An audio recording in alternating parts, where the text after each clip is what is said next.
Planning Commission, July 23rd, 2015. Please join me in the Pledge of Allegiance. Pledge allegiance to the flag of the United States of America and to the republic for which it stands, one nation, under God, indivisible, with liberty and justice for all. Take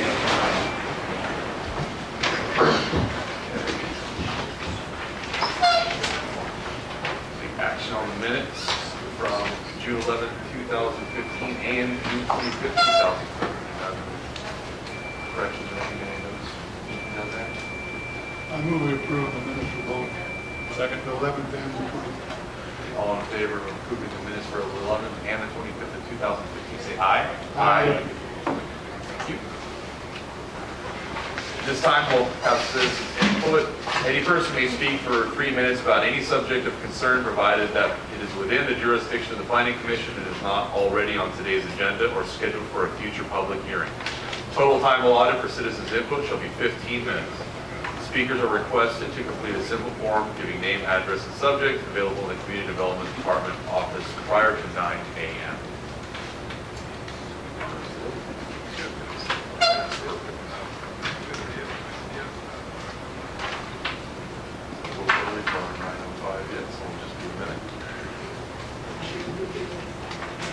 What's that? Oh, this is perfect. We'll roll right in. Okay. Our first item today will be the 905 public hearing on consideration of a mitigated negative declaration based on initial study IS 15-15 for use permit UP 1509. The project applicant is Lake County Vector Control, proposing to construct an approximately 615 square foot metal building for the storage of vehicles, equipment, mosquito control products, and fabrication maintenance shop. The project is located at 610 Pod Road, Lakeport, further described as APN 005-04511. Morning. So this is for Lake County Vector Control Use Permit 15-09. So a little bit of history of the site. Lake County Vector Control has been using the Quattro site continuously since 1962 as a storage facility, maintenance yard for their vehicles, boats, barges, and specialty equipment. Since 1962, there's been more than 5,120 square feet of continuous outdoor use. 2,016 square feet of indoor storage, workshop, and 100 square foot of storage structure. So overall, that's 7,236 square feet of continuous use since 1962. So the project summary, they're proposing to construct a 6,615 square foot metal structure. It's approximately 26 and a half feet high. The hours of operation are Monday through Friday, 7:30 to 5 p.m. It'll be primary use October through March, approximately 3 times a week. In summer and spring months, it'll be used 2 times per week.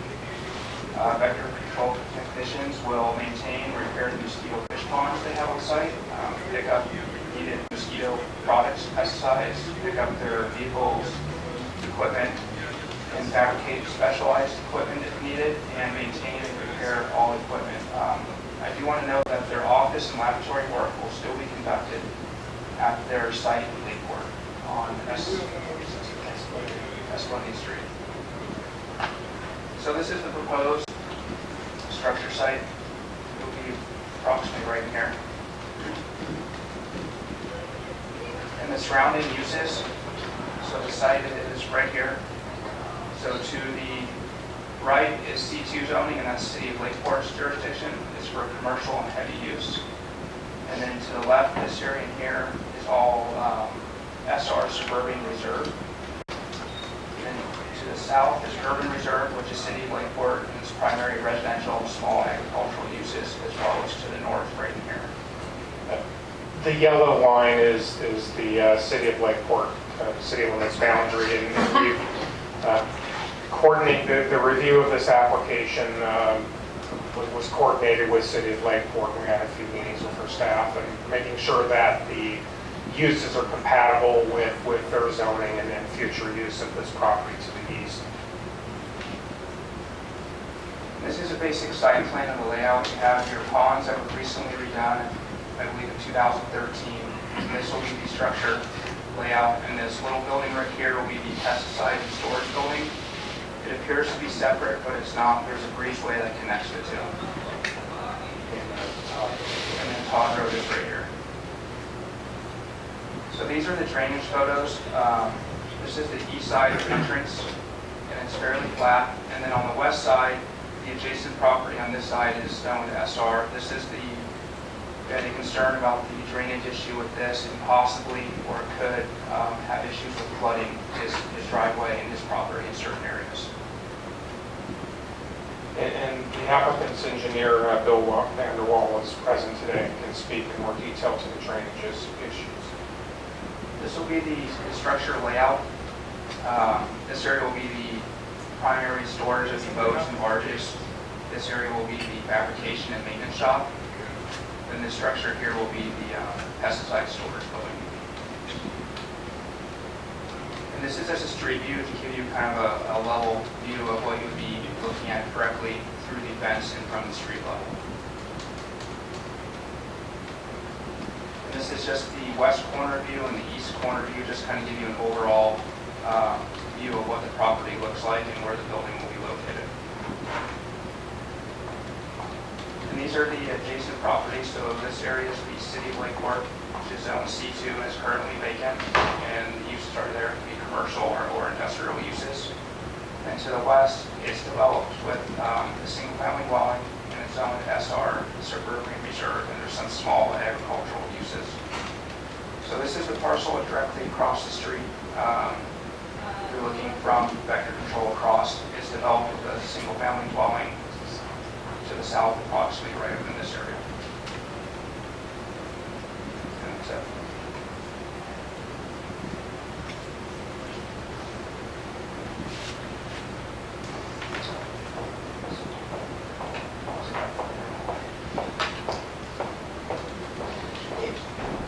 And just to clarify, there's the provision in the zoning ordinance that allows legal non-conforming uses of land to be enclosed with the building. So that's where the direction that staff was taking with this proposal. About a year and a half ago, a grading permit was issued to vector control for taking the small ponds and reworking those. They regraded the whole site. Now there's 3 larger ponds instead of the 8 or 10 or however many smaller ponds. And in that process, they developed the pad for this building. The proposed use permit includes a condition in there that engineered drainage plans and calculations be submitted for review and approval before we can issue the building permit for the construction. Tom Smythe with the Water Resources Division is typically our person who reviews the calculations and makes sure that the numbers are working. And the applicant has an engineer on board who's designed this. He also designed the original, prepared the original grading plans for the project a couple of years ago, and he can speak in more detail to drainage concerns. We did recommend to have them use earth tone colors on the structure so it blends in with the surrounding environment and nearby structures.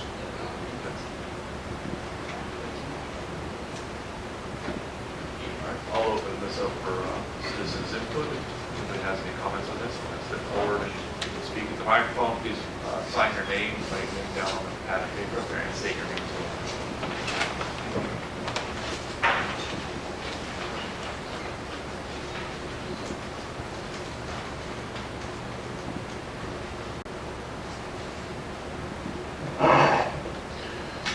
Good morning. I'm Philip Murphy, and the reason I have, or one of the reasons I have an interest in this project is that I'm a former director of vector control, and during the time I was on the board, I had actually lobbied to move this facility from its current location, or this part of the operation from its current location on Esplanade over to this facility, or to this parcel, in part because I thought it was not a suitable spot down there on Esplanade, but also I thought that this parcel was being underutilized, and it had a much better potential for development than the the site at Esplanade due to the flooding and the fact that it was in a residential zone and traffic and all kinds of other considerations. So, in a way, I guess I'm getting what I wish for here. But the concern I have, the primary concern, is that if this building is located exactly as proposed, it may preclude some degree of future development on this parcel, or complicate it. And I had at the time proposed moving the entire operations of vector control to this parcel.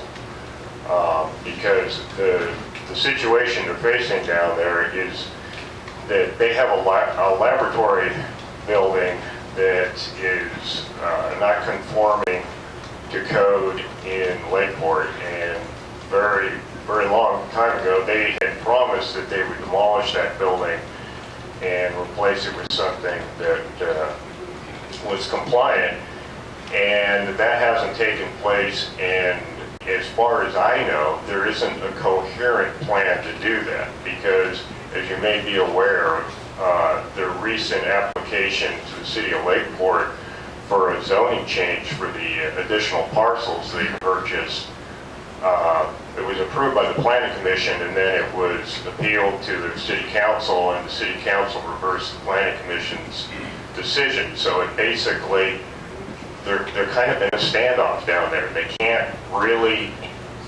develop that parcel down there on Esplanade to conform with the city's requirements, basically because they don't have any parking for it. So they have not really resolved the issue that they have with the city at their Esplanade location. And my concern is if they site this building as proposed, it would preclude the possibility of moving a laboratory and office facility to the Todd Road parcel. So it's not the overall project that I'm concerned about so much as specifically the siting of this garage facility. It's a 2.5 acre parcel. I think that there's enough room there that it could be relocated in such a way that it wouldn't really complicate it if down the road they did decide that their best option was to put a laboratory and office facility there. And I think given the track record of the board of directors of vector control and their planning decisions, I think this bears some really close scrutiny, because as I just explained, they went out and they bought 3 parcels that weren't correctly zoned for what they were proposing to do, under the assumption that they could get them rezoned, and that didn't happen. So now basically they're stuck with land they can't use, and it just shows that they have not clearly thought out their whole development projects in the past, and I'm concerned that that might be getting replicated here, in that they're basically limiting their options down the road as to what they can do with the rest of this parcel. So I think that's my primary concern. The other one is that I am planning on putting a ballot measure on next year's general election ballot to actually privatize vector control. In other words, farm out all the spraying operations to private contractors.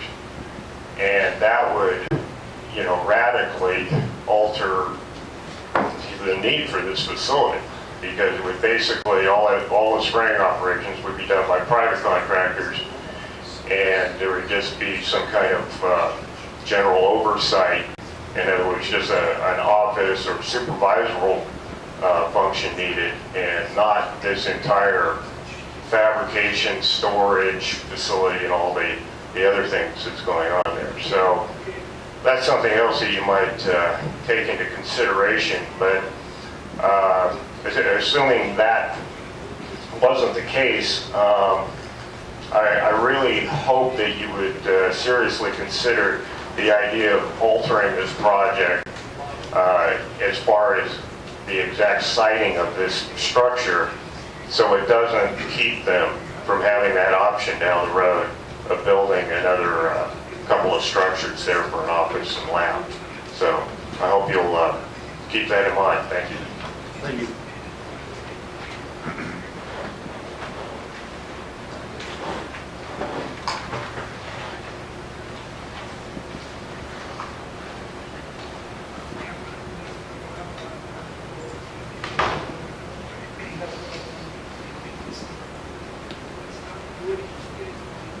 I'm Mark Bennett. I guess on the property next door on the west side, we talked to Bob today, the water, the drainage problem, just, he said he's a drain pipe on the front area where the house, dome could go, pipe this drain. Because otherwise there'll be weeks where it'll drain out to a little, just out back there. And it's just, drainage problem, just, so. Okay, thank you. Anything else? Okay.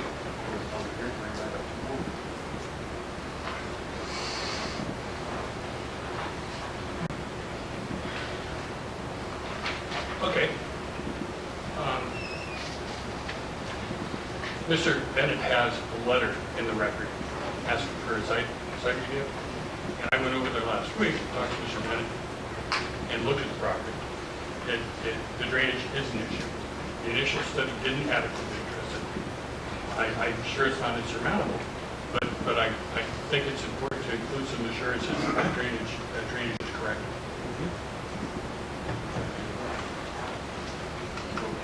Add that into the language, or is... What would you like us to add? I kind of expected vector control, who does an excellent job and nobody wants to make their job harder. I kind of expected them to address it at the meeting today. I assume that was why their drainage issue was here. But if it's not going to be addressed, then I think that Mr. Bennett deserves to have that included. Sure. Yeah. Open up the public hearing meeting. Speak to that. Please.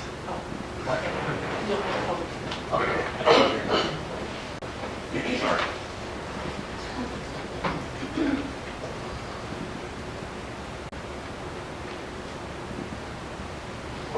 Mr. Chairman, my name is Bill Vanderwall, I'm a civil engineer, and I did the grading plans for this project.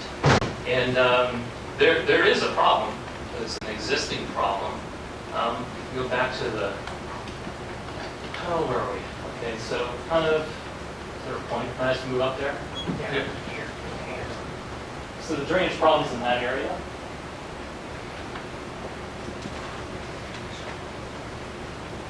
But a lot of that water that floods that area and actually floods his driveway too, it's coming from Todd Road from the south and north on this property.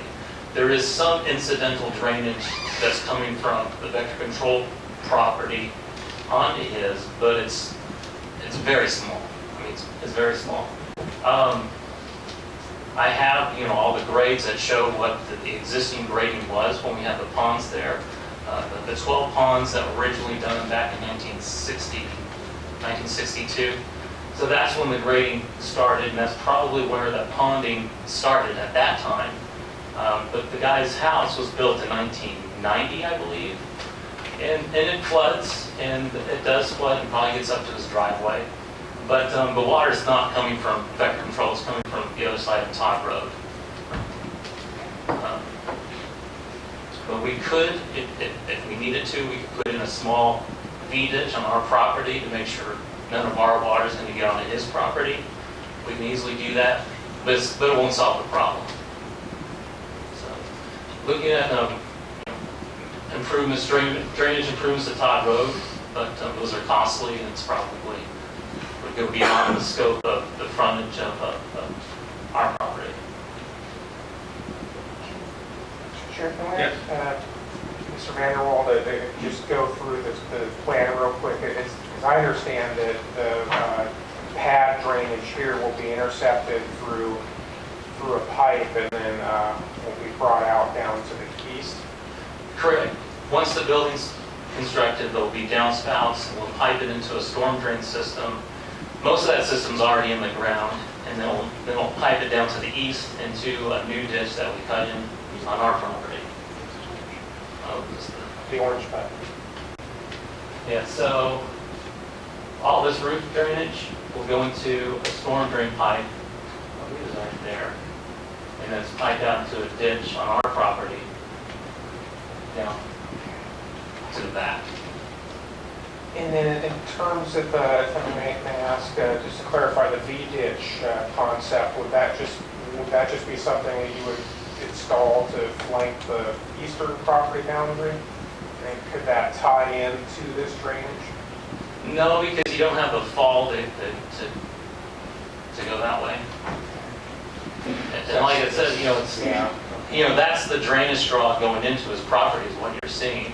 Because the existing berm is maybe 6 inches less than that. So it floods up and then it goes back towards the creek.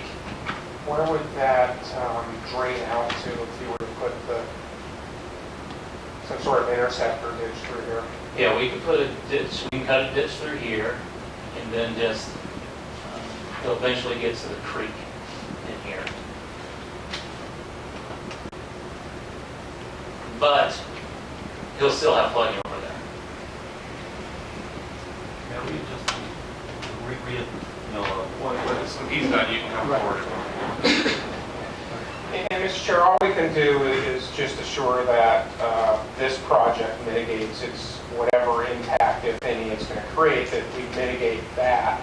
But obviously, we can't have vector control fix a pre-existing off-site problem. We just want to make sure we don't compound it. So I'm thinking, if your commission wants to modify the conditions of approval, you can just, for the installation of the interceptor ditch in that vicinity, and then that will be part of the drainage plans that are submitted for review and approval before we issue the building permit, if that's Yes. acceptable to the applicants. So that, excuse me, Go ahead. that ditch will go along the top, Towards, all the way down. right. Uh-huh. And we can put it in some riprap and before it gets into the creek in the back. Big. How would you do that with the existing welding?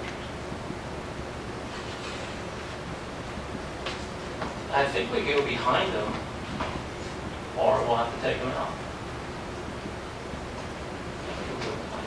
Yeah. I'm talking a pretty small ditch, right?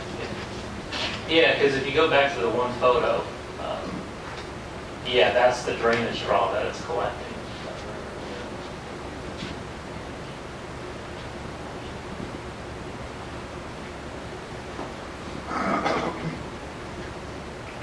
Well, and the calcs will show he'll build, just a wall, be able to calculate this out and determine the size of the ditch and, what would be necessary. But it sounds like very little in the form of sheet flow through here.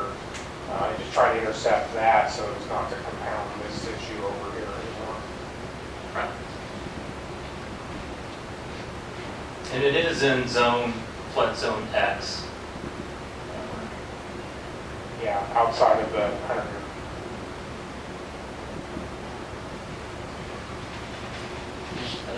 Thank you. Could you go back to the one, You know, this. the other, no, the other one.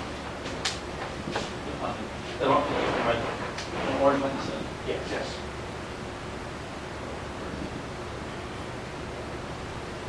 Okay, see, if the drain is right there, right, the drain is for the building. All you do is dig a little pipe on the property right to that drain right there. I'll take it right there. Because it would flood, yes, but it would flood out. I mean, to go down within a day or two, but otherwise, it has to drain from there. Back to the creek is actually higher than the front. So the little drain pipe right there with PP, so that drain right there will take care of it. So,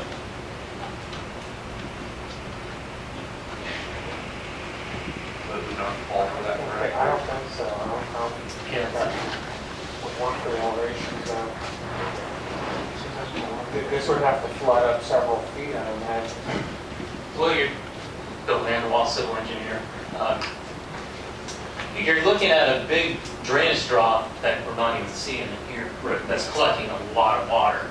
And now you're putting that water onto this property where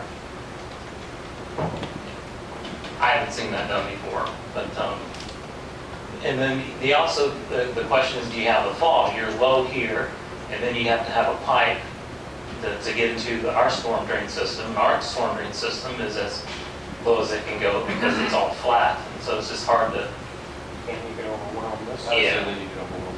yeah. Our system was designed, it's already in the ground, it's already approved by the county. It's designed to handle the parking lot and the building structure.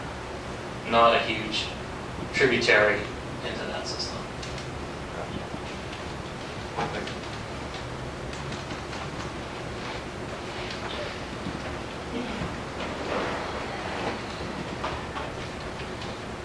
Bill Murphy again. I just have a question about this site plan.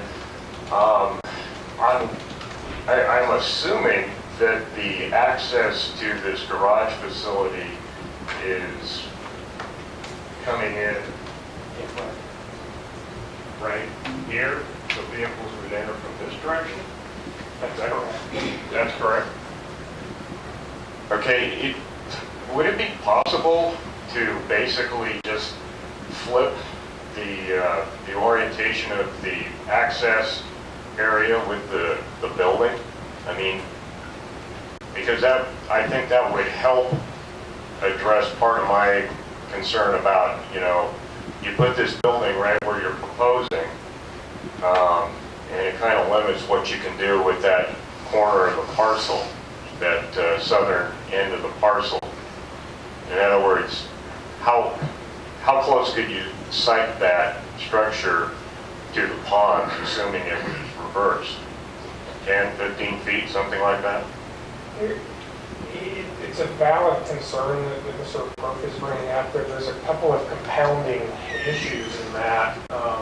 One of them is aesthetics. We don't want the doors facing the street, because typically when you're working, the doors are open. Part of this is, this is a residential district. The only way we can do this is through this, because there's been all this outdoor storage and legal non-conforming use. Normally, this property would need to be commercial. And in order for the lab and offices to be located out there, we would have to come back to you and then the Board of Sups and, for a rezone and general plan amendment request in order to carry that. So there's that matter. There's the screening issue. We were trying to, they've designed this to try to minimize visual impacts to the road, because being a suburban kind of residential area, we don't want to make it look industrialized. And when you start, because then all of a sudden you've got the loading and parking area facing the street, and 26-foot tall building with doors open during the day while they're working, and it just starts to look more like a heavy commercial, industrial site in a rural residential setting. So, that compounded with the zoning constraints. I was looking at the floor plan. I think, sorry, let's go back to the floor plan. There is an office area in the back. I mean, the building itself does lend itself to future conversion if the zoning issue can be overcome. Ironically, I do not believe this site is in the city of Lakeport's sphere of influence for annexation. The site immediately to the east is in their jurisdiction and is zone C2, and their C2 zoning is very similar to the county's. But whether it's going to be practical to rezone this property down the road to allow for more expansion, I'm just not sure. It would probably be easier if the city were to include this in the sphere of influence and annex that area someday, because the county doesn't have commercial in that area. I don't know, sorry, it's a very scattered response. I'm sorry about that, but it's complicated. And Yeah, actually, I've had discussions with a number of people in Lakeport city government about that possibility, because it would have to be annexed if they were going to tie into that sewer line, which is maybe the easiest way to deal with the waste disposal issue there. And every indication I've gotten from everyone in Lakeport city government has been that they would be in favor of doing that and supportive of it. In fact, if you look at the map of where the boundary is between the county and Lakeport, you'll see that actually this parcel is sitting in a little notch. It's actually cut out of the city. And I believe it is within the sphere of influence. I'm 99% sure of that. So, you know, I don't think, no one that I've spoken to either in county government or city government has indicated that they would have any objection to annexing this parcel into the city. But there shouldn't be any, you know, technical or legal issues with that, or political issues with it, for that matter. And I want to reiterate that whatever vector control does, they need to have a coherent, comprehensive development plan for their entire operation, because all these components have to fit together. And one of my biggest reasons for wanting to consolidate was simply logistics. You know, you spend so much staff time running people back and forth between the two facilities, and that's all wasted time. So I would really urge you to have vector control develop a comprehensive development plan before they start doing these piecemeal projects. That's the way any competent government agency would handle its development plans, to have an overall plan that made sense, that all the other agencies that it's got to cooperate with would be on board with. And right now, they don't have that. I can guarantee you that. Just one more, this is like one to build another raised driveway on this side of the property. Raised driveway about the same height. We don't have to put drain pipes under, just so the other neighbors will flood. That's my question. Is the raised driveway the same height on the other side of the property? So you can turn and flood the other neighbor. You don't have to put drain pipes under. You don't. Yeah, but it cannot alter the drainage flow, so, you know. Basically, they're doing anything. So what's the difference? I mean,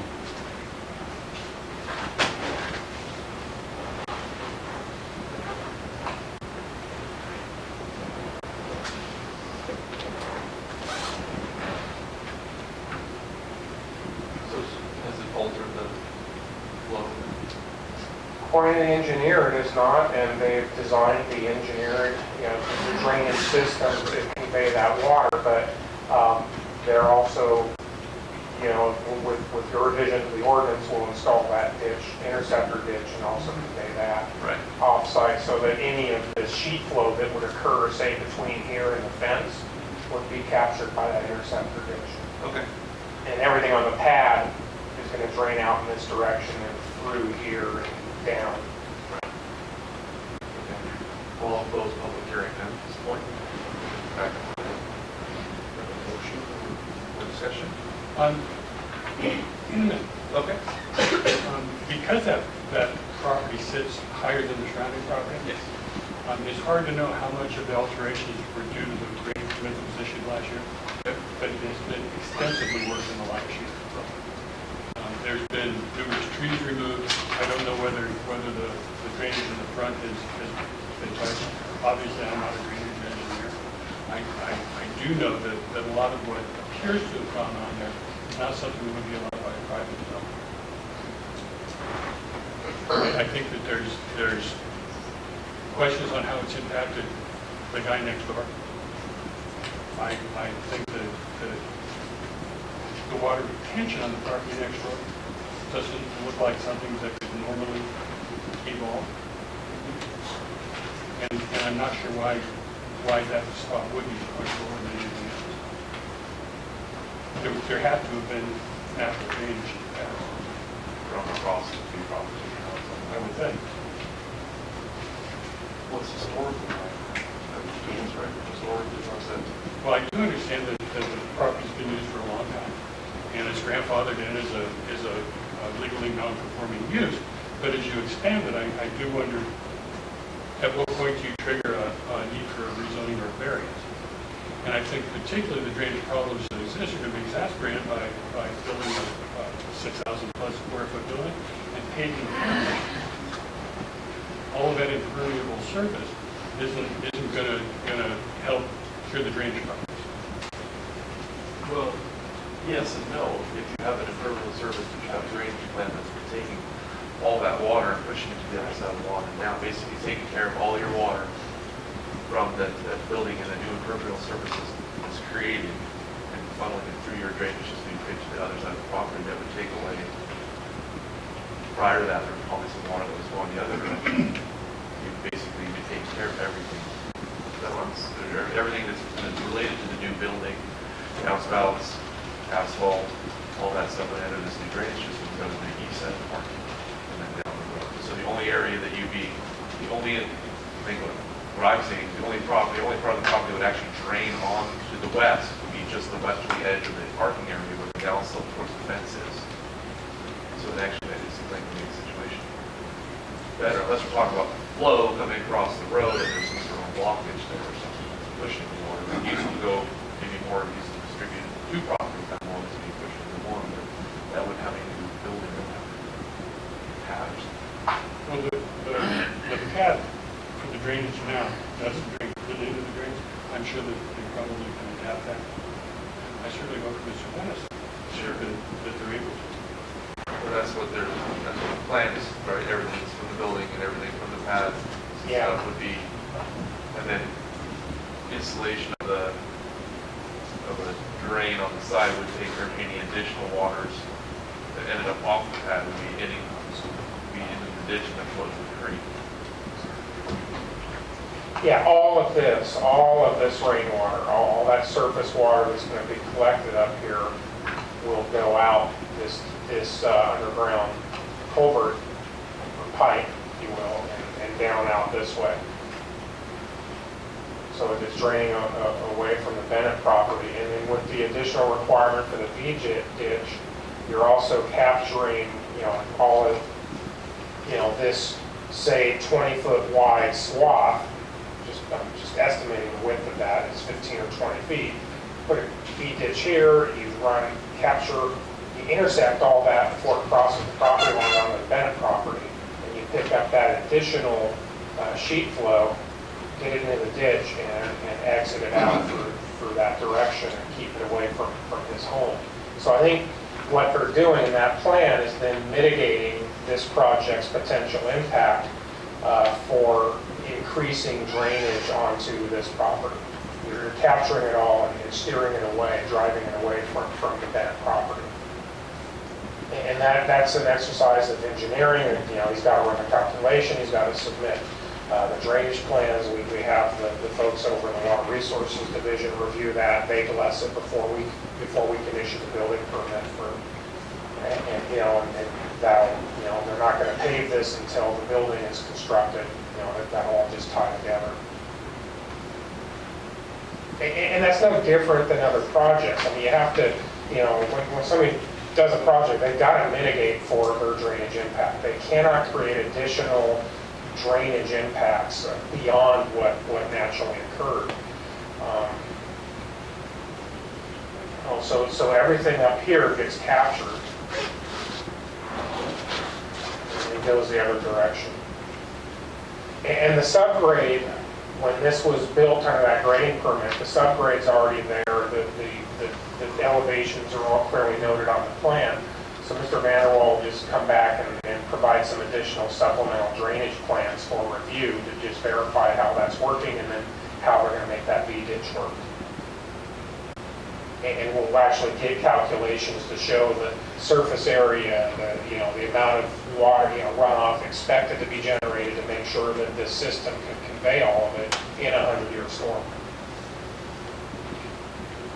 Can I ask Mr. Bennett if that property has historically always flooded in that corner?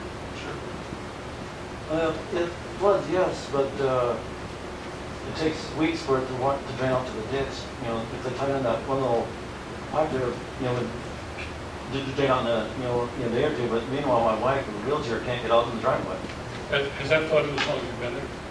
Only in, it'll, by the time when it rains, it floods the first little thing. Then if it keeps on raining, then it stays flooded. And you get more and more water because it only has a little small drain ditch to drain out all those 5 or 6 acres or more east of it, west of it. All that comes over against it. Like say if I wanted to build a driveway on the other side, would I have to be concerned about the other neighbor? With drain pipes. So I don't see why that should be different from this side. Are you saying that Well, do you think a V-ditch would take care of it? Sure, we're not making them up on tape. Go ahead, come on up for us, thanks. What do you think a V-ditch going to the back, the creek would take care of it? Because, they're holding the water on my property. If I wanted to build a driveway on the other side, it would hold the water on their property. So in the sector, they should be required to make a V-ditch.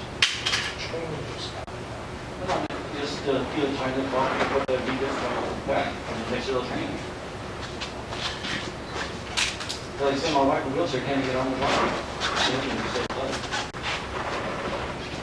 has the driveway always flooded when it rains? Yes. Well, actually, just normal little rains will flood. So then if it keeps on raining, it'll stay flooded. Pre-existing condition, it sounds like it's exacerbated by what's going on to the south. And as long as we can assure that vector controls project does not contribute to that, I mean, that's as far as we can legally go with this through stormwater regulations and grading ordinance regulations. And it's unfortunate, I'm not sure what the fix would be for Mr. Bennett, but I'm confident that this site, as proposed and designed, and with those calcs and that V-ditch, we're gonna, we've mitigated this project's impacts. Can't fix this pre-existing condition, but maybe there's an easy fix for Mr. Bennett that can help minimize his impacts. Something he may be able to do along that driveway.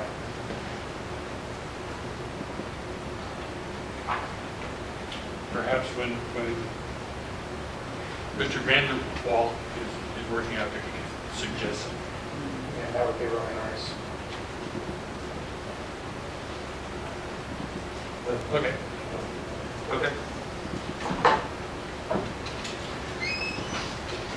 So we're gonna add V-ditch, correct? Is that Yeah. applied today?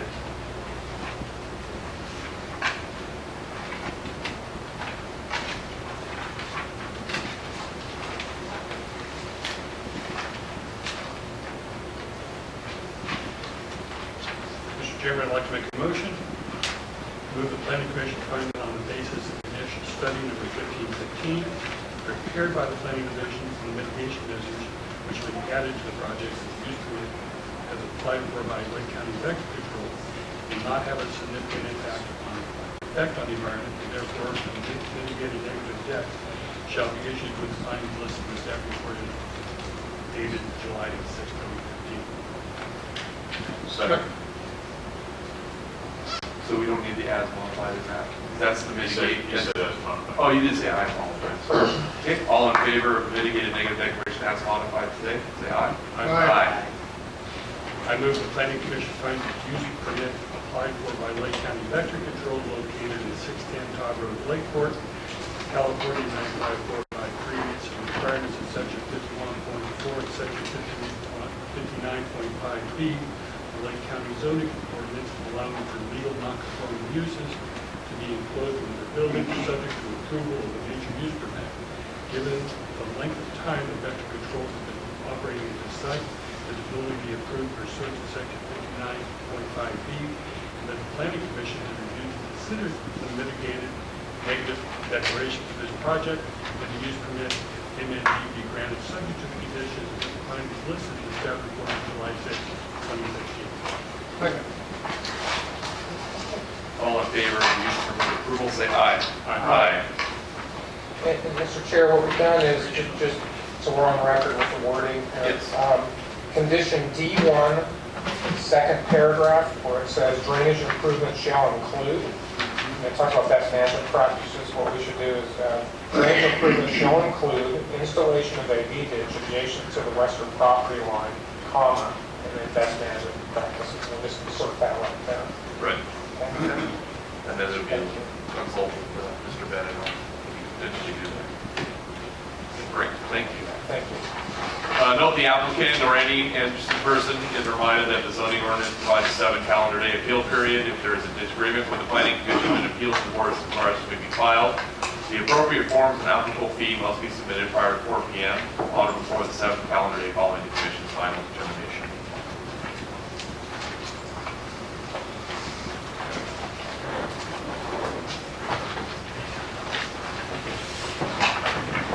Okay. Thank you.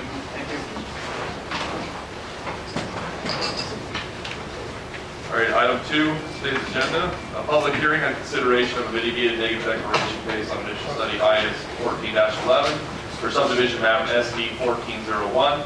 The project applicant is David Finucci, proposing a subdivision map to provide a plus or minus 0.82 acres into 2 parcels. The project is located at 15385 Stonefield Court, Middletown, and is further described as APN 014-11121. Steve, welcome. Good morning. The current lot configuration is a result of both a previous parcel map recorded in 2005 and a subdivision recorded in 2011.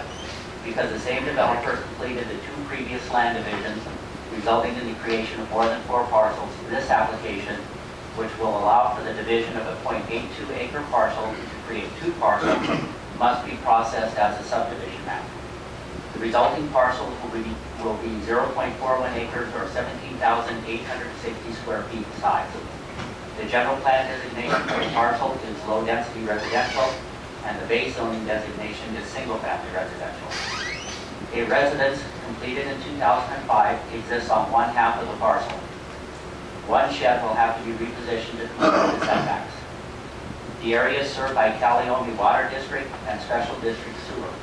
Special Districts commented, it is important to note that the Middletown Treatment Facility is at or near its design capacity. There is no guarantee of available capacity at the time of application for development. The site is flat and there is no surface water or associated riparian vegetation, and no sensitive species or oak trees will be affected. Construction of curb, gutter, and sidewalk was a condition of approval of the previous subdivision. However, the applicant appealed that requirement to the Board of Supervisors. The appeal was granted in part and allowed for the construction of a 12-foot paved shoulder. It is recommended that this existing alternative parking and pedestrian lane be extended along the property frontage of the proposed new lots. This project is consistent with the Lake County General Plan, zoning ordinance, subdivision ordinance, and Middletown area plan. Staff recommends approval. Thank you. Any questions? Yeah, I'll open the public input at this time. Anything to say about this? No? Okay. I'll close it. I guess I should have asked this before, but I have some questions, I guess.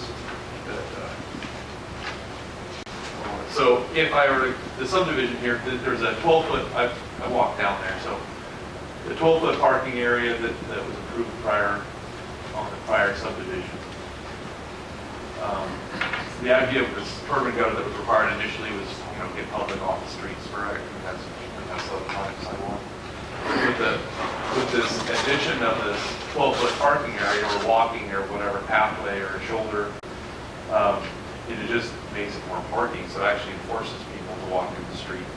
Because then it takes up the space between the houses and the, if you look at the front yards of the house, you can see the fences and stuff going way back on the road a bit.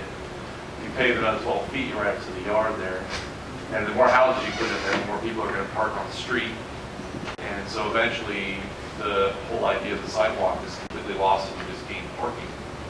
It forces people walking to and from the school or to and from wherever, Lions Club or what the other areas people utilize, restaurants and such, to walk on the street. There's no marking or anything that identifies that as an area.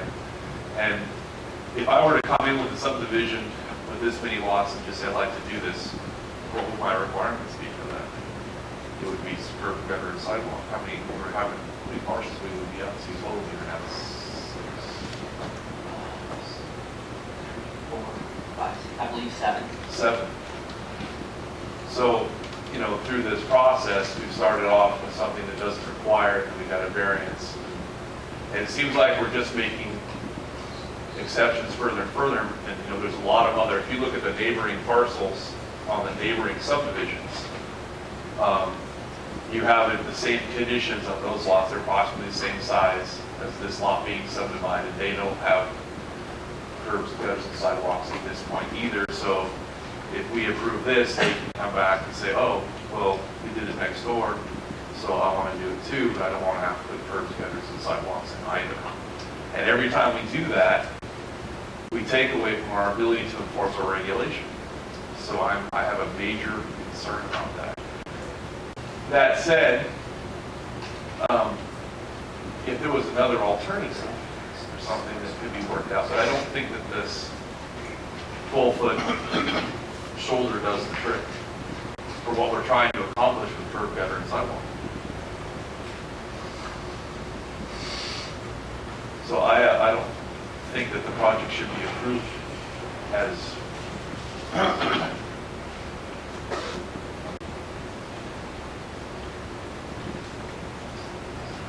Excuse me, can I?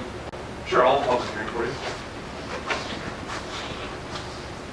Hi, good morning. I'm David Dugucci.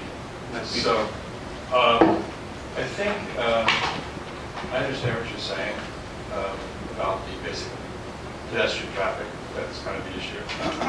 And it's true there's not a lot of foot traffic there. Right now, yeah. I think in the beginning, the idea was trying to kind of keep a little bit of a, somewhat of a rural kind of appeal to the lots. Now that we do have to, like between, like I own the property on the far end over here on the cul-de-sac, that there's a different property owner in the middle. So actually the property, I don't know, let's see how I'm going to explain. The property to the west of the lot that's, oh yeah. Okay. Right here, this is the property being subdivided.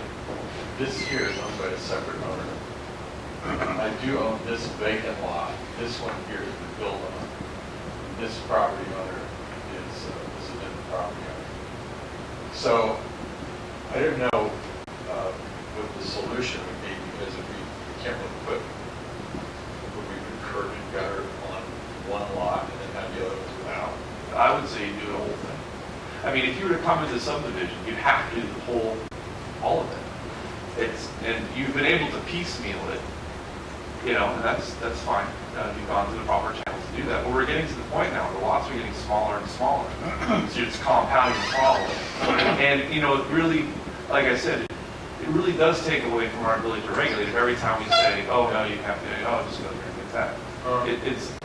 It's a difficult situation, because I understand where you're coming from. I'm a resident and lived there a long time. Yeah. And I understand what you're talking about as far as the feel of the neighborhood. But the size of your lots is getting smaller. So you're getting smaller lots now. Okay. So what would be the suggestion? Well, I don't think that the 12-foot, even if you go all the way down, it solves the problem of separating the pedestrians and the car parking, especially if you consider yourself, you look forward 10 years to Halloween when that place is built out, and you've got cars and kids trying to get around together in that area for that, because that's the primary area. If you live in middle towns, you take your kids downtown to go Halloween, because everybody else is in rural properties. And that's something that came to my mind.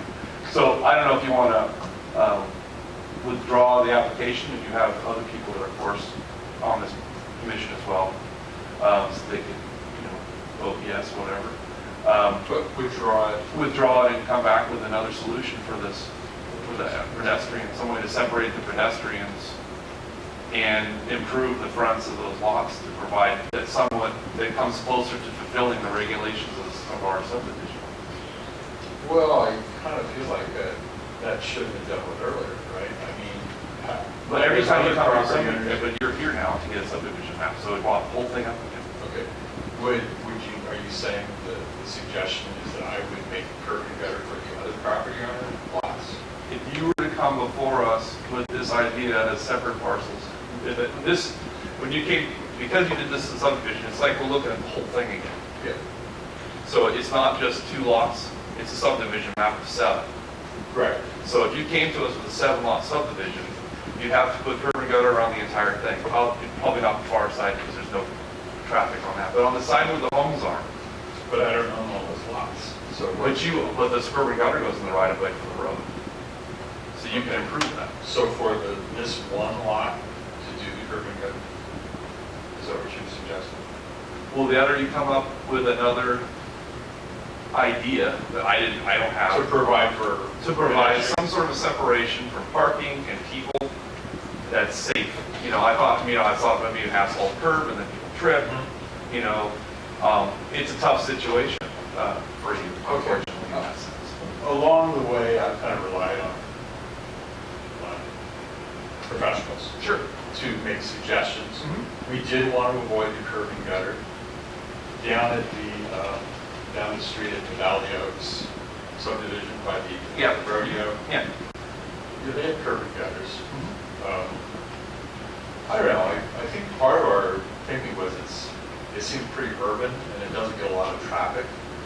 And I talked with the engineer at the time, I think it was Scott Billino, and we did a proposal and it was approved. So now, I mean, I don't know, it's kind of like with the different owners on that street, what can I do? Well, like I said, Yeah, it wouldn't I can't. impact them at all because all that improvement would be within the street right of way, which is, they don't have to say enough. It'd have to be obviously engineered so that drainage issues would have to be handled. But as far as the property and such, they don't own the property where the sidewalk would go. It's already available to you or anybody to, with the county's work, permits and such to put sidewalks down. Well, That's why the street right of ways are so wide to allow for that. I kind of feel like it's a little bit inconsistent. The county approved it before, to have it go back now and have to do it. Well, that's the problem. We continue to be inconsistent. That's what we're going to be every single time. Well, yeah, that's. So there has to be a line, and this commission recommended curb and sidewalk last time when you appealed to the board of supervisors, and it was overturned. And Last time, I think it it was was 2 times. before. Okay. It was 2005. Okay. So I think that from my opinion, my standpoint is we need to be consistent in requesting what our regulations says should be there. Or, like I've opened it up, like I said, I don't know what to do yet, but when I walked down there, when my kids ride horses and stuff, we were at the arena for a gymkhana, so I took off, I walked down there between runs, and it just looks like a wide street. Well, I want to say one thing. I made a point of splitting those lots into large lots. I could have divided that into like 16 lots, very cookie cutter, almost urban. Sure. And I think everybody likes the nature of the sort of the rural thing without curb and gutter and the street lights. I understand occasionally there is pedestrians, and I kind of would think that was figured in before when it was approved, and with the staff recommendations now that I mentioned. So, kind of like feeling like it should have been, if it was to be enforced now or put upon, it should have been done before. Well, it was, and you appealed to the board of supervisors. Yeah, but it was approved. That's the board of supervisors. You have that option this time too. Okay. So I'm just saying, I I can't continue to. I think I'm doing something nice there for the character of Middletown. The construction is nice, the lots are big. And I don't think this is if it was an outright problem before, I think it should have been,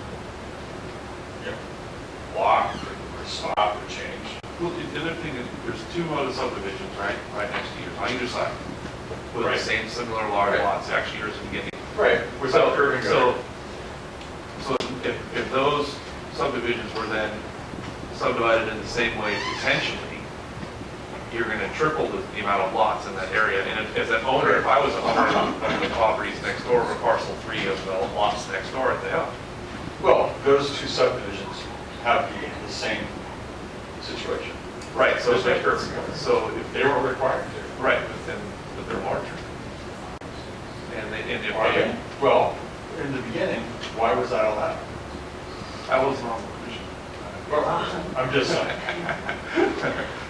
I was just I saying, think that, yeah. Do you want to say something? So the difference now is we're getting down under 1 acre Yeah. parcel sizes. That's, down to these, 17,000 square foot. The subdivision ordinance requires some sort of pedestrian improvements. Typically, anything under an acre goes to curb, gutter, and sidewalk particularly when you have more than 4 parcels. So cumulatively, this is more than 4 parcels. What your commission may consider, when you deliberate, is decide if you do want to require curb, gutter, and sidewalk, or striping, or something to separate that pedestrian area within that 12-foot lane and extension of that lane. Whatever you decide, that decision can be appealed to the Board of Supervisors. So, our applicant here will have the opportunity to vet that with the board if he so chooses. And maybe that's the appropriate way to do this, depending on what you decide in your deliberation. Pretty much taking off all the time. can I add something? Sure. I live in Middletown. I live in Pacifica and in Middletown. I've been around Middletown since 2001. Okay, living there actively the last 5 years. Okay? I think that, again, that I've really made a point of making a nice environment there. I think the houses are nice, the lots are big, everybody enjoys living on that street. I just think that now if there's going to be a requirement to add curb and gutter, it would be kind of like patchwork. I do understand, and I think they talked about this before, is having they talked before about having the pavement, the colored pavement, you have an area that might be designated for walking, but no curb and gutter. So, maybe something like that. But I think now, what would I do? Would I have the neighbors that own lots there, I would pay for curb and gutter? Is that how it works? Or Technically, yeah. I mean, if you were to come with this subdivision, you'd be required to pave the whole thing, and do all the entire length of the cul-de-sac. And because of the way this is, the reason it's structured that way is to prevent people from coming in and going, okay, I'll just do 3 lots. And then 5 years later, okay, I'll divide one of those into 2 lots. Okay. And then another one into 2 more lots, and then so forth, without having to do the improvements that were required initially. okay, now what about these other lots on the other subdivisions on either side? They have the exact same street. Yeah, but So how they're are they 1 acre going to parcels, aren't they? Pardon? I think they're like 1 acre or something. I would know. Yeah, I think the neighboring lots are bigger. I'm not sure about these, but. Oh, yeah. There's 4 in front there. This lot is going to be pretty big. It's about 12.4 Yeah, net. it's a nice, I'm not trying to put down your neighborhood at all. Yeah. I mean, it's a nice neighborhood, you've got a nice house Yes. there. You live in Middletown, too, right? Yeah, Okay. yeah. It's just that, and I understand what you're trying to do, and looking at the neighborhood and everything like that. But there has to be this, if we don't have regulations that we enforce, then where are we going? And everybody just kind of skirts it, and then you have no organization. Well, And the further you get along, then it's really hard, right? If you divide these 2 lots, say, and then the neighbor next to you wants to divide 2 lots or something, I mean, because he could. okay. It continues to go. I personally, and a lot of people don't like the curb and gutter. They get very little use, but I do understand the issue of pedestrian use. So, Like I said, if there was some other thing, I don't know if anybody else has a suggestion. You know, I don't think a stripe on a road would prevent people from parking. And that's my, and at one point, I think that one of the reasons that people talk about the equestrian use and stuff, asphalt's not really used for that anyway. But, you know, I pondered, I thought about it last night, because like I said, it's nothing personal, and I like the subdivision and all that, but I really think that we're stretching it now, we're getting to 7 lots. You know, and if a guy comes in with there's several large pieces down the street, maybe 3-acre pieces that are undeveloped at this point with owners that are older. So he comes in and buys and says, well, there's a 7-lot subdivision down the street, what do I have to do it? And it just kind of goes on from there, and then they get 8, because it's only one more. So there has to be some sort of a solution at some point, and I think we've reached it here, in my opinion. I was just kind of thinking that now it's late just to redo it, but, okay. It's never too late to do the right thing. But, yeah, that's my, that's right.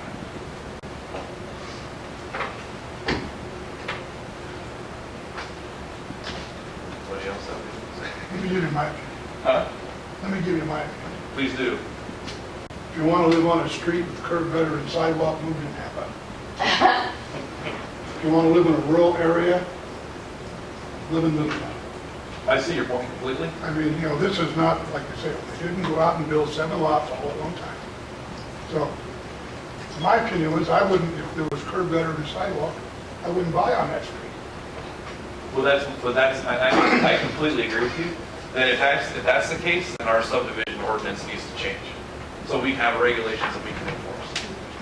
And the thing is, when the project was first introduced, those were the regulations. And they're still the regulations now, so it's not like it's a mystery. It's not something that came out of the blue, you know. And that you've been allowed to progress without doing it in parcel map and the subdivision already. So maybe the lots there are getting too small for the area. We're getting to the point where we get that, then maybe they should just stay half-acre lots or acre lots. I agree. I think there's a huge difference between a 1-acre lot like Buckingham and an area where you start getting closer to a 1/4 acre. And at that point, when you have the houses closer together and you don't have any of the formal accoutrements like curb gutters and sidewalks, it has the potential to start looking like a jungle. Yes. I think if you want to make them that small, those require it. Again, those lots could have been a lot smaller. I made it more required to be.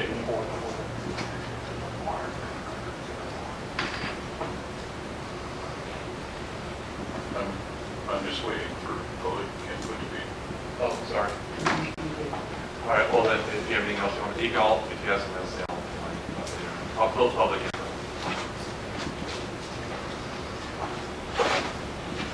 I can see your argument, I can see the applicant's argument. I think that because of past practices, that in 2007, the Planning Commission approved the subdivision map with the requirement to construct curb gutter and sidewalks. And then at sometime after January 25th, 2007, Mr. Finucci had several, I believe it says, several hearings before the Board of Supervisors, and in the end, they agreed to allow him to do it without sidewalks. I think he has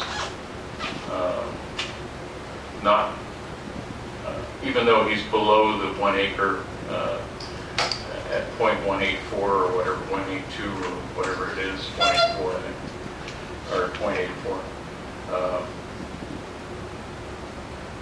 that he's under the 1 acre thing, but I still believe that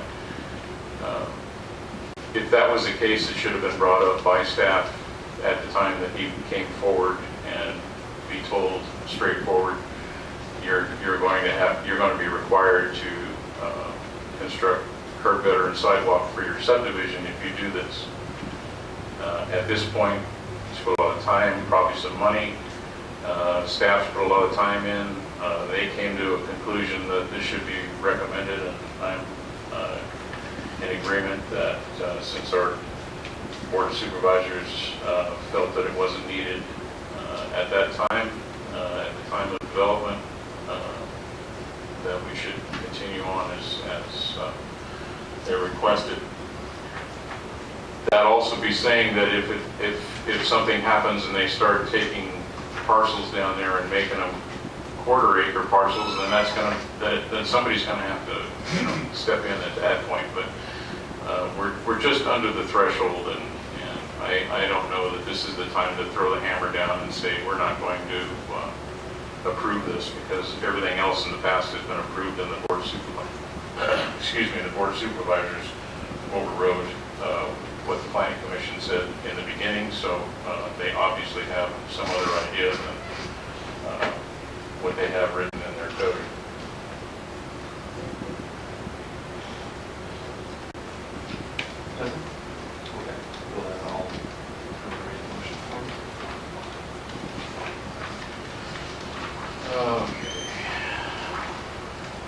Mr. Chair, I move the Planning Commission find that on the basis of the initial study IS 14-11 that the tentative subdivision map applied for by Damon Finucci will not have a significant effect on the environment, therefore mitigated negative declaration shall be issued with the findings listed in the staff report dated June 24th, 2015.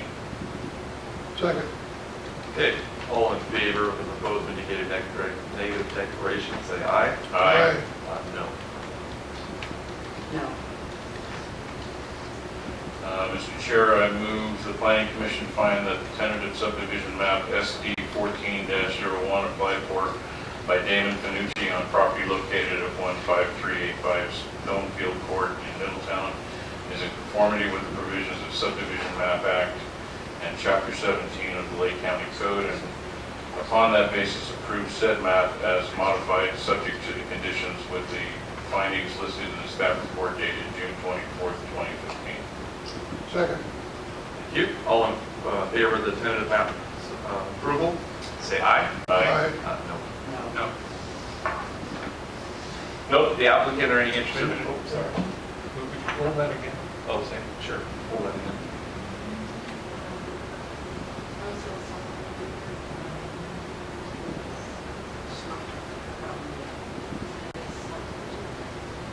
Yes. That's the only one. Yes. Okay. Applicant. I thought we were right? Okay.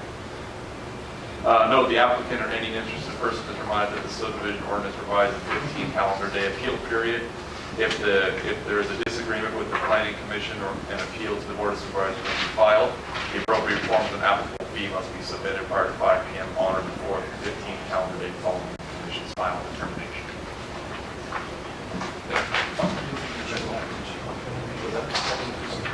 Oh, no, that's okay.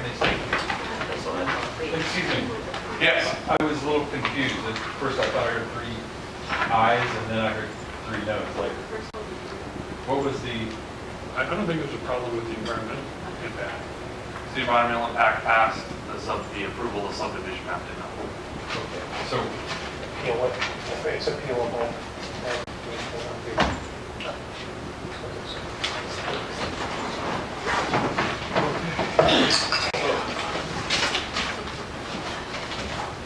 Lunchtime staff.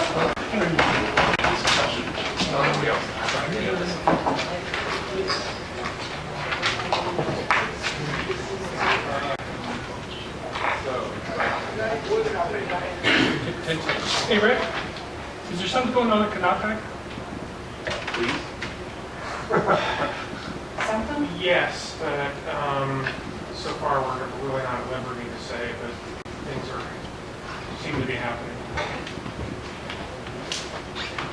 It's still under the table kind of thing?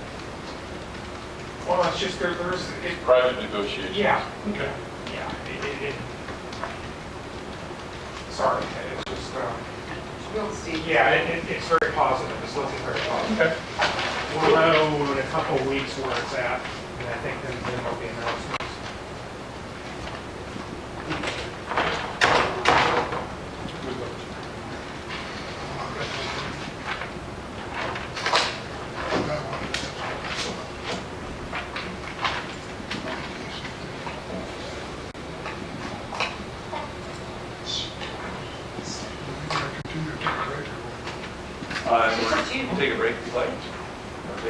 Yeah, let's continue. Motion, we're going to continue with the, Oh,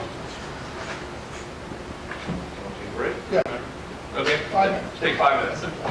All right. Give me time to figure out.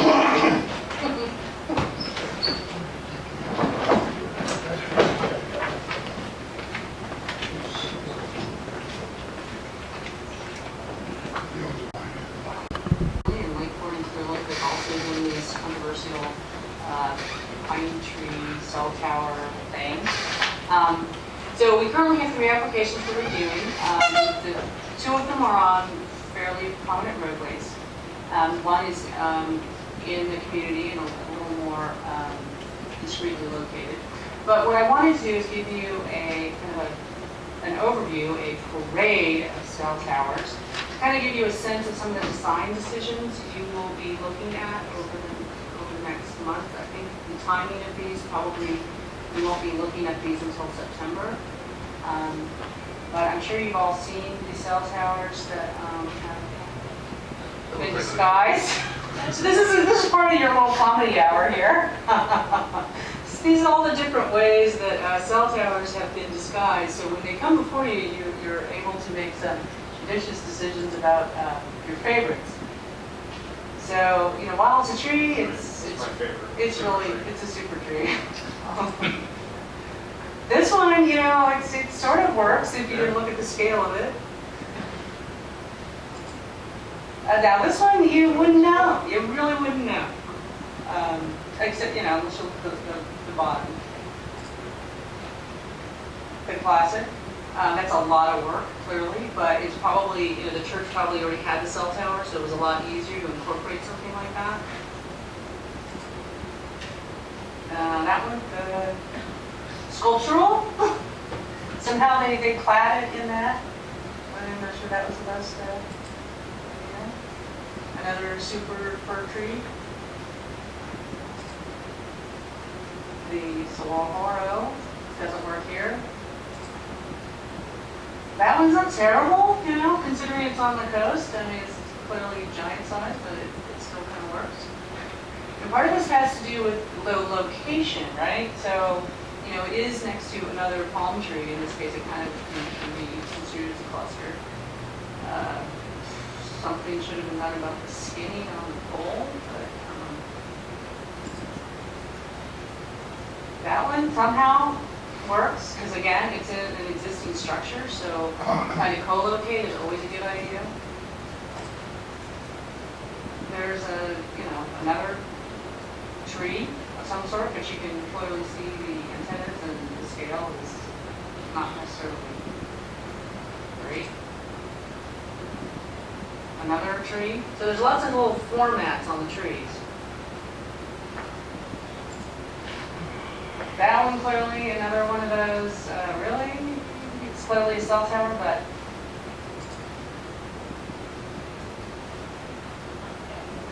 and that one's groovy. It's, you know, that's definitely a monument. But again, it's a locational aspect. If it's on a corner, somewhere where it's not just thrown out in the middle of nowhere, it makes sense. So in a prominent downtown location, something like this might work. On a corner where there's light, other lights. Somehow that one is working. I don't know where the arrays are.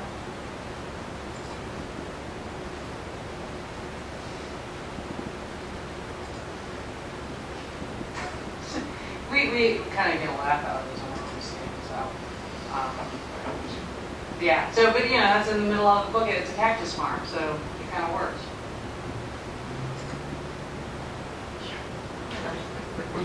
Yeah. It's just room, right? Middle of nowhere.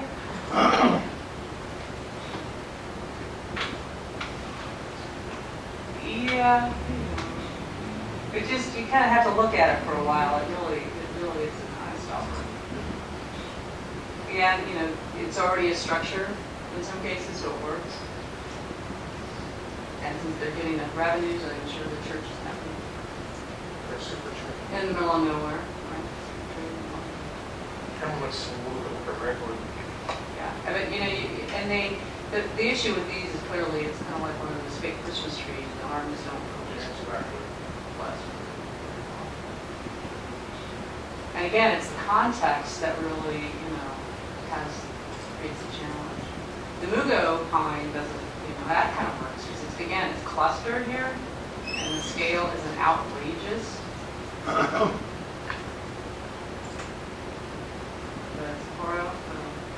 Those are really working down to me, and I would imagine because those are fairly barren landscapes, that it's probably very important that they create those. So that's it. But we've got 3 of these applications pending, and we've had some laughs over these guys, but visually, you guys are going to need to make some decisions. These are 80-foot towers coming out. So I wanted to at least get you thinking about your preferences on this. Where are they going to be located? That would have a lot to do with what's going on. Yes, and they're, one's located, well, in the Lower Lake area. One is located in the Lucerne area. Another one is located in the Crossing Oak area. So basically, Oak Monroe, something like that. And kind of semi-urban, rural community Bigger pine. within some of the community growth boundary areas. So that kind of gets segue into design. So what you have before you, one of the things you mentioned is starting with design and development review as far as improvements to the code. What we're proposing to do at this point is to incrementally give you some changes and amendments that will help hopefully streamline the design and development review process. And as we move forward with updates to the code, we'll take your input and we'll cumulatively build these changes so that you're not having to deal with zoning ordinance updates all at once. So we want to do this incrementally so that you have time to kind of digest it and figure out what's going to work. Currently, design review and development review are addressed in 3 different articles of our zoning ordinance. Articles 53, 54, and 56 together address the concepts of design review and development review. Currently, design review is a DR combining district. So you'll notice C1-DR. And these are applied, if we looked at the map over the whole county, every single C1, C2, and C3 zone actually has DR after it. So it's somewhat redundant in that sense. All commercial zones, in essence, go through design review and have design review permits attached to them. You'll also notice it in the community area plans. So most of those area plans have DR associated with the commercial zones. Now, development review, the only distinction in development review is it has 2 paragraphs that address character, community character. All other elements in the existing code are exactly the same, almost to the language. And I've included the language in your packet, development review and design review, and it's essentially the exact same language except for community character and creating findings for community character. But it's also required for all new commercial and multifamily structures and additions, which is all of these zones. So that's currently how it's set up. So there's 3 articles pretty much covering the same information. There are committees that are identified as review authority that really do not exist. The review authority is currently essentially community development staff, the director, and you guys, the planning commission. And again, these 3 articles apply to all commercial, industrial, and multifamily development in the county. Any questions? All right. So the recommendation, right now, we're really just looking at simplifying this to take it out of 3 articles to clean this up. Essentially, this is cleanup. So combining all the articles into one to simplify it, to drop the whole concept of the DR designation, combining district as because it's redundant.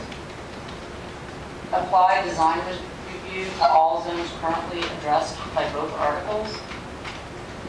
And then add 3 bullets of language regarding elements that establish character. And then confirm the review authority as either the community itself, if there's established a design review committee, let's say, in Middletown or Kelseyville or a community like that, the department or the PC as appropriate. So the existing DR text under findings, these are the 2 bullets that are the distinction currently between development review permitting and design review permitting. That the placement and design of buildings and structures are compatible with existing development and will not detract from the visual setting. And that the project is in conformance with any applicable community design manual criteria. Well, the way we've interpreted community design manual is area plans that are adopted that have community design standards that talk about character. So that's how we've interpreted that language currently for design review. What we propose adding is to number 5, which is this element here, compatible with existing development will not detract from the visual setting. How do we define that? So we come into that discussion element around design. How do we determine this? How do we determine that it's compatible with existing development and won't detract from the visual setting? That could be considered to be an arbitrary or opinion. So we need to establish a little more in the way of findings.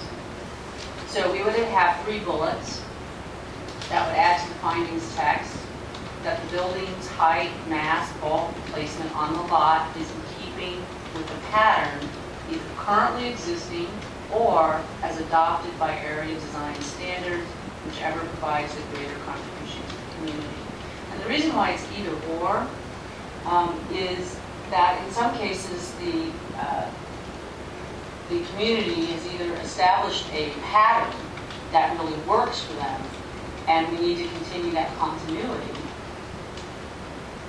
or there's a goal, a design that the community has established that they want to move towards, and we want to encourage that pattern in the future for all new development coming along. So we do have to have some flexibility based on the conditions within the community, with the caveat that it's contributing to the community. And this element is really looking at the placement and the massing on the site. It's, that we were talking about in terms of the buildings to the front of the lot, to the rear of the lot, parking. The second bullet would be that the materials, colors, shapes, forms, and facades utilize visual cues from the environmental setting to blend in or contribute to the surrounding neighborhood character. So this is where we get into the colors of the buildings. Does it match what's in the current environment?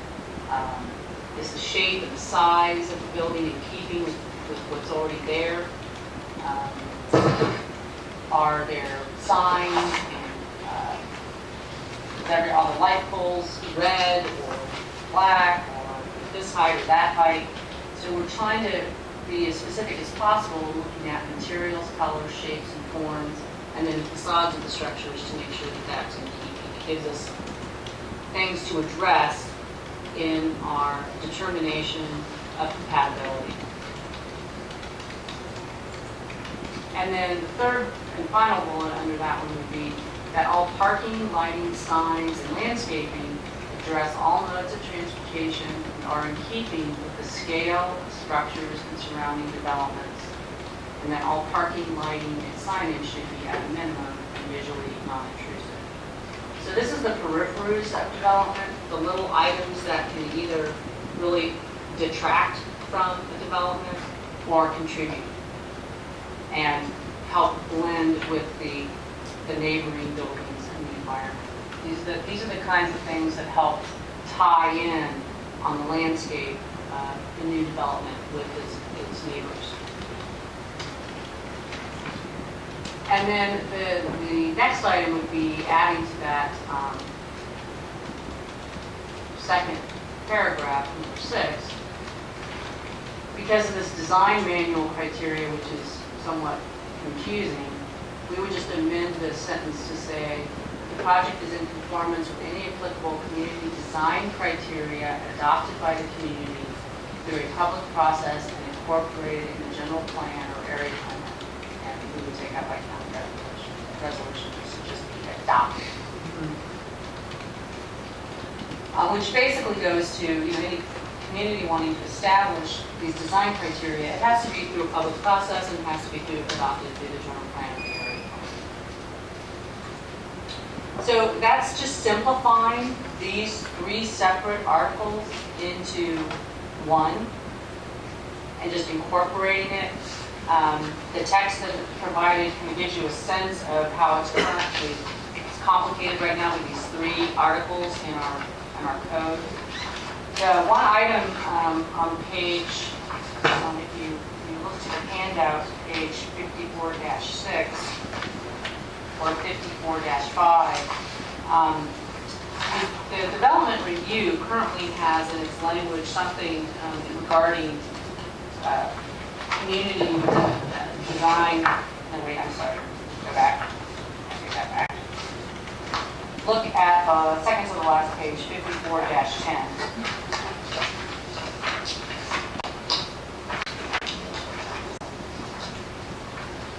This item is 54 on page 54-10, second to the last page. The establishment of development review committees. These are the committees that are currently referenced. There's a development review committee reference that has not been in practice. Not for a while. It's a large effort. The last design review committee that existed was in Middletown, when we still had enough commercial development. They would meet, once or twice a year. We had, local representatives, local business owners that were on that, and they were very helpful. It's just with the slowdown in the economy, there just hasn't been enough commercial activity. What we've seen more of is either something that needs to be approved by the commission or something that's so small we can approve it at the staff level by waiving design review. So we've shifted over the last several years, asking your commission to be the design review authority, which you did on the $2 Generals in the North Shore and a few other projects over the last 4 or 5 years. But the provisions are there. The committees are nice to have that local input. We've done other things in the interim to try to defer to business communities like we did in Kelseyville on that $1 General application to encourage them to give some design guidance to us before we took that to hearing. Right, yeah, so all this to say that we want to create that provision to have the review authority actually be a community appointed body, so that we at least have, a project would come into the department, we would circulate it to that committee, we as staff would go to their meeting as a public hearing, get their input as a local community design body, and they could act as a review authority. And help craft the design review permit conditions. To help give us input, so that we're not, dealing with the community at this stage, we're dealing with it at the application stage. So we want to keep that language somehow in here as a provision of the design review process, as a review authority. So we want to keep that as the possibility that each community establish these in some way. I think they end up just being ad hoc committees, and we'll, just ask me if they'll meet, and the board will, every couple of years, depending on the length of term, go through that process of advertising and noticing for open vacancies. So we want to keep that provision in the code in some way so that there is a local review authority that could be established, that we establish this way. So what we're asking for at this point, I just wanted to get a feel for your, the direction that we are heading in terms of simplifying. If you think this language that we would be adding would assist you in making findings of determination. And then any questions or concerns you have regarding this whole area of design review and development. I just have one thing. As far as the design review goes, it's been kind of with Middletown Area Town Hall.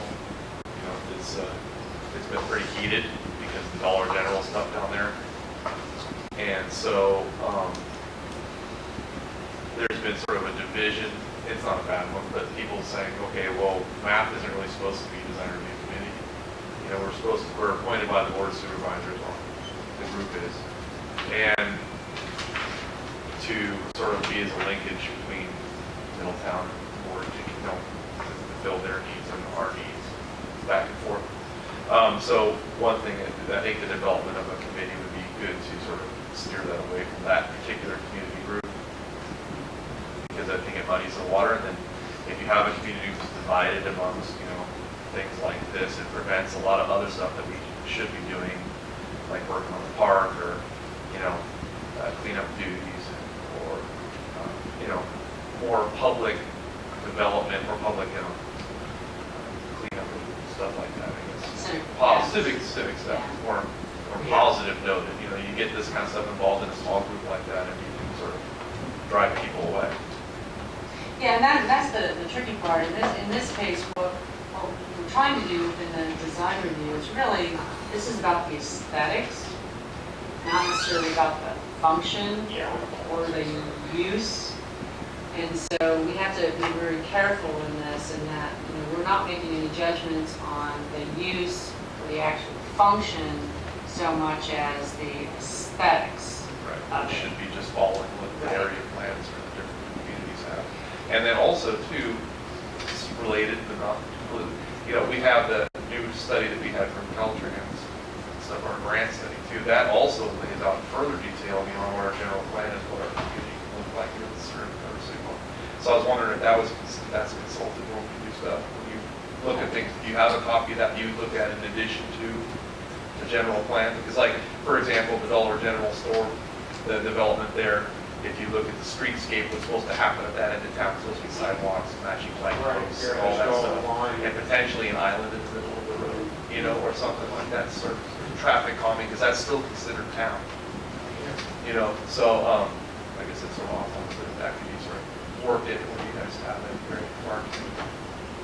The streetscape, yeah, that's really important. That is that plan, that pedestrian improvement plan formally adopted now? Does it exist as a formal plan, or what? That's a good I'm a little confused on that one. I don't think so, but it's supposed to be, it's a plan that we're not supposed to, don't tell them how to follow, but it's what the community has inputted, what they want to see their community look like. And if we apply for grants, that's what we're supposed to put the grant money towards. I mean, there could be changes, but that's sort of what we said we want. So this is the Caltrans. It was a grant through Caltrans. Yeah. Smart streets or something. Safe routes to Safe school. routes to school. Yeah, it was. Yeah, we did it in conjunction with another one. They did at the same time. Well, it's the same one as, you know, they get the pedestrian access up from the casino. Right. Town. Yes. Yes. Well, that brings me to this proposed added findings text adopted by the community through a public process and incorporated in the general plan or area plan, so, or by county resolution. So I don't know if I understand you correctly. You're creating a committee. Is it one committee that's going to review each community's? No.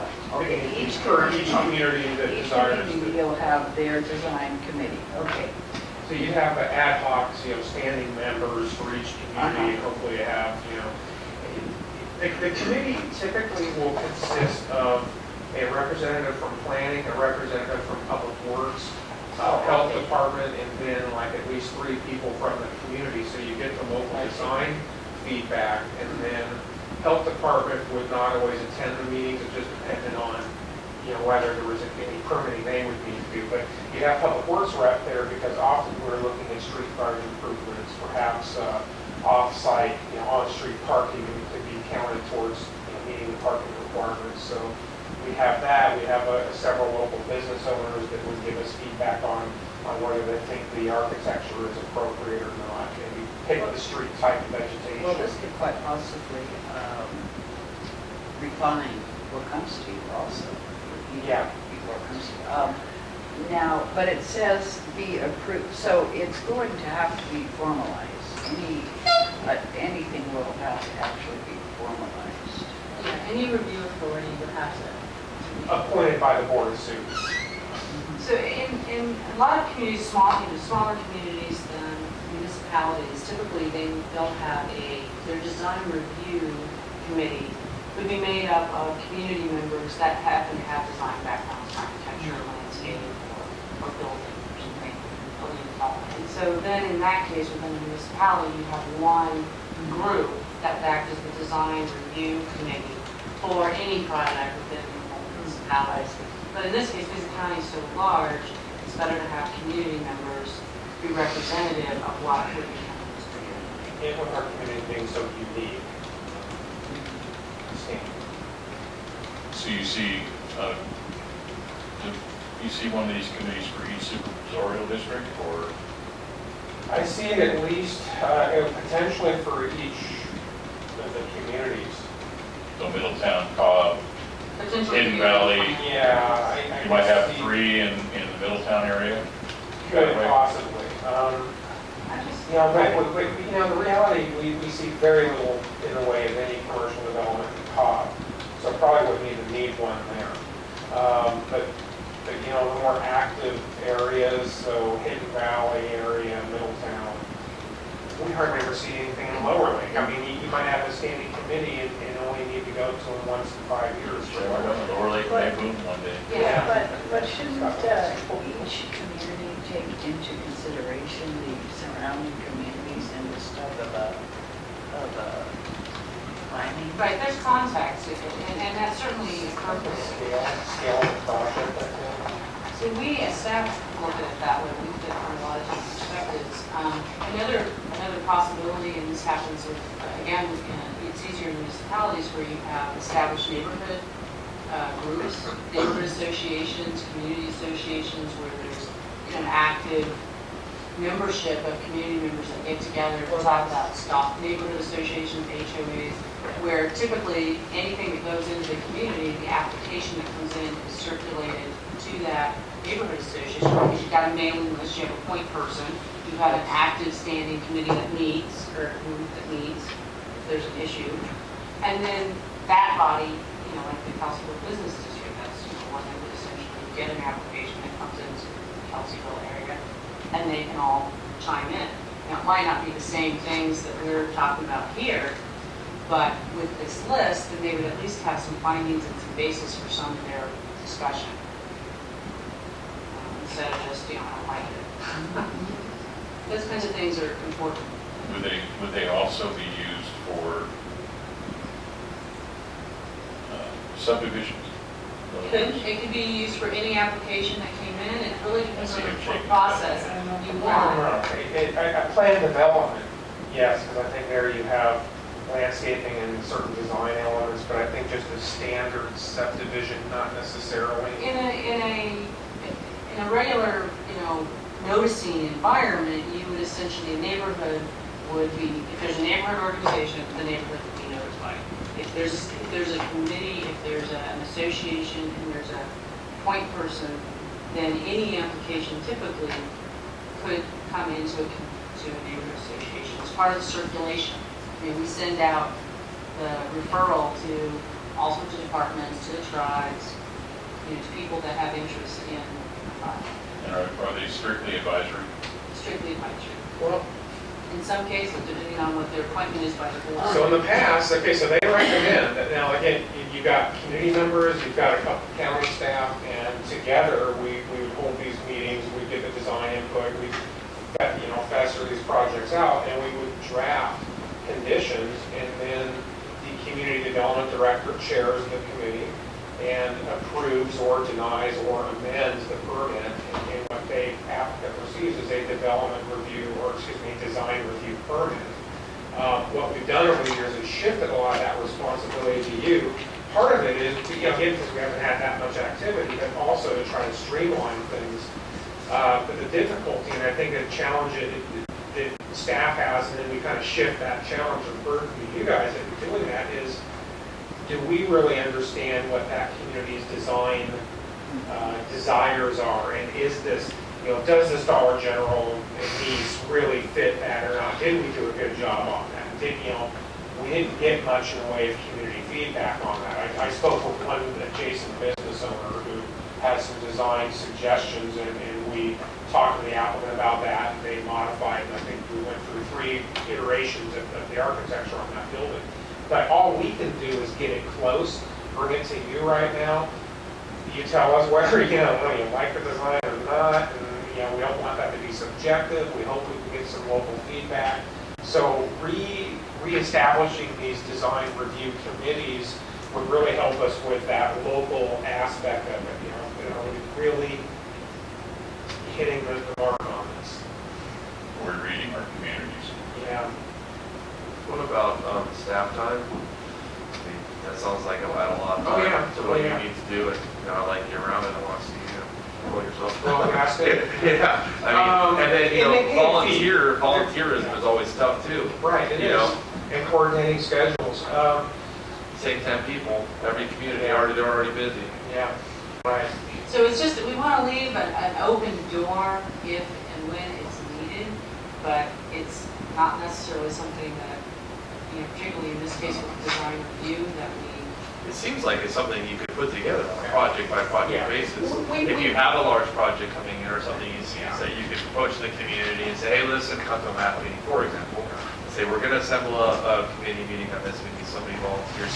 And I think you'd have a lot, and that's some of the, for a project, you can say something like application, and then, and then go through the vetting process and select your people, and then, but for most of them, probably necessary. And there's a design review fee. It's only like $269 or $265 or something, but it pays, covers, it doesn't, but theoretically it pays for that process. But we waive a lot of small stuff, signs. We don't want to run a sign through that process right now if it's just replacing a sign or expanding or something on an existing building.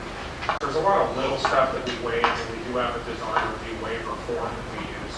Really, I think what we're talking about are the medium and large size projects where it can have a significant impact on the community if we don't get the design right. And that's where we want to have an additional vetting process. And by consolidating these confusing 3 articles in the zoning ordinance and whittling it down to 1 and getting some more clear findings in there, I think it'll help all of us, whether it's staff trying to make a decision, your commission, or a committee.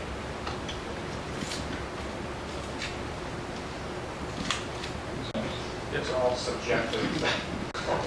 Trying to simplify things. Sure, Believe it or not. I know. I'm for all this. This is government, this is not simple. We're trying. Change the subject, what happened to Bridges project? It's in the pipeline. I think that's next month. potentially. Yes, we are your Got next, bridges? one of your items next month will be proposed parcel map for And use permit for that And building, use- right? I think they're together. Oh, No, bridges, you're talking about the, SR. Servpro. Servpro, yeah, Servpro. that's, Oh, yeah, that's exactly. Yes, yeah, I don't think that will be ready for August. so September. Yeah, so it will be a I thought it was gonna be on this meeting. we've asked for some information, we haven't received a bunch of information that we needed to complete, and at this point, we're gonna have to be complete based on, Trying to move forward with what we have. without all the information. It's, And it's a site that has potential to be developed into a business park for Kelseyville, and, this would just be the first piece of it. So there's some really attractive, staff thinks anyways, attractive aspects to this project. But there are some frontage improvement challenges because the road's too narrow. There's no bike lane or pedestrian path or anything to that section of the road. It's very narrow. And because this is a PED zone as well, and it's large acreage, we wanted to kind of see a conceptual build out, and we don't have that this year. Okay. All right, notice the adjournment of the Lake County Planning Commission regular meeting of Thursday, August 13, 2015. The next scheduled meeting will be August 27, 2015.